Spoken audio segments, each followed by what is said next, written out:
Okay, hello everyone. Last time we have already finished learning types of sentences.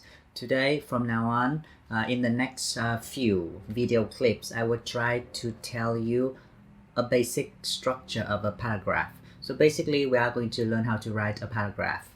So here, as you can see on the screen, we have three main parts of a paragraph. The first part of a paragraph is called a topic sentence. You will need this when you want to write a good paragraph.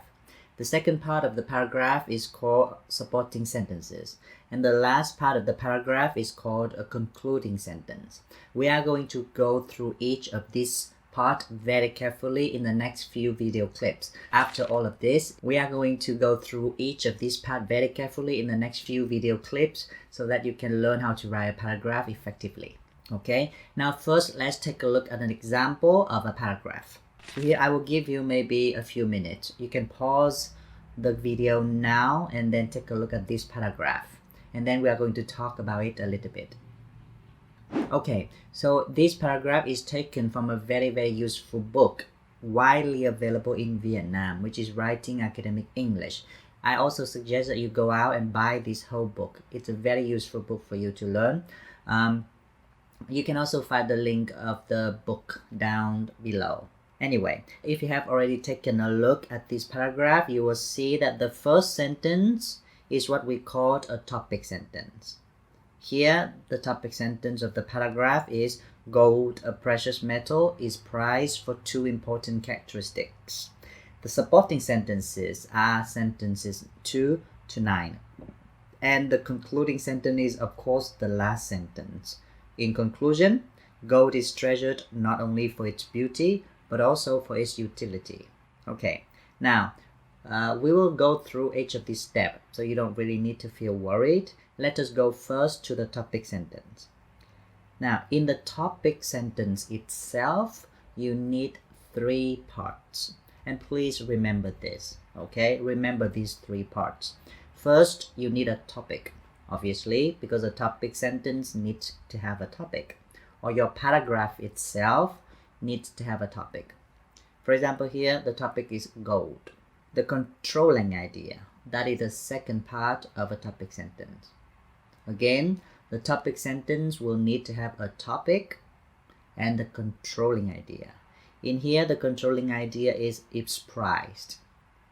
And then the third part of a topic sentence that you should really have, you don't have to have them.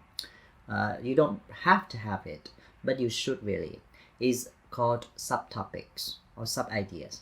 Basically, it means that how many sub-ideas, how many smaller main ideas you are going to have within your paragraph. Okay, for example, in this case, the sub-ideas are two important characteristics. So let's go back to the topic sentence. I have the topic sentence here. My topic would be gold, a precious metal. It means that in this paragraph, I am going to talk about gold. Gold is my topic. Now, but a topic is normally quite large. It's a huge thing. There are many things you can talk about in one topic. For example, I can talk about the history of making gold. I can talk about the changes of gold prices during the last 20 years. I can also talk about how to make gold into jewelry, for example. So there are a lot of things you can talk about gold. That's why you need something called the controlling idea. The controlling idea controls the content of your topic. It narrows down the topic into something small so that you can write about it in one small paragraph. Okay, so here, for example, the controlling idea is prized for two characteristics.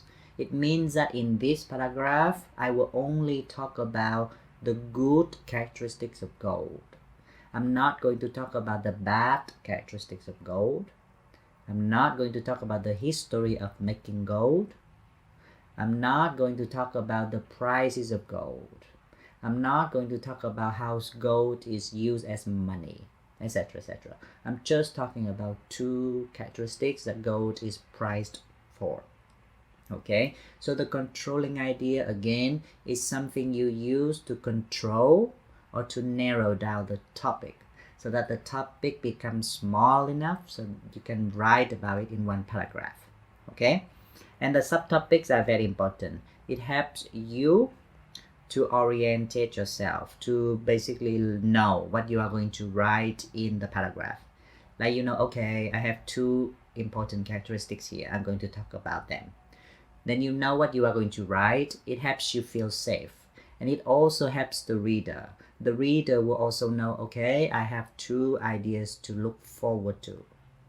Okay, so this part, the last part, the subtopics one, is also very, very important for both you as a writer and for the reader to orientate themselves. Okay, that's what we have, 3 parts of a topic sentence. And now you understand each row of each part of a topic sentence. The topic is what the paragraph is about. The controlling idea narrows down the topic so that you can write about it in one short paragraph. And the subtopics tell the reader what main ideas, what main structure you are going to have in your own paragraph.